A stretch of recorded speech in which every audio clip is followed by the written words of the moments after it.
na wala kang sagot. Ngayon,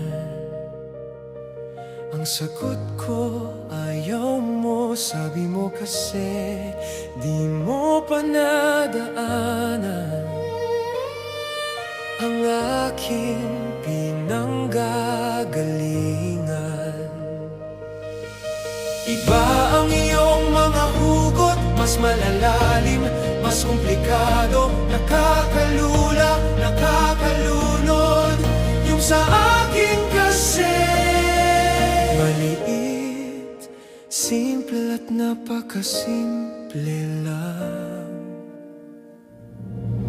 Ganun yata talaga ang nagkakaedad, nagiging simple, nagiging simple. Ganun yata talaga, anak, ang tumatanda.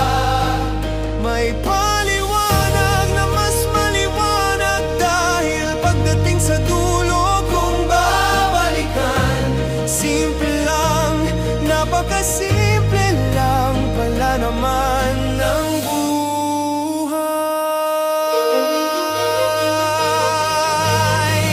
Nagpaligoy-ligoy pa, nagpakalat-kalat man.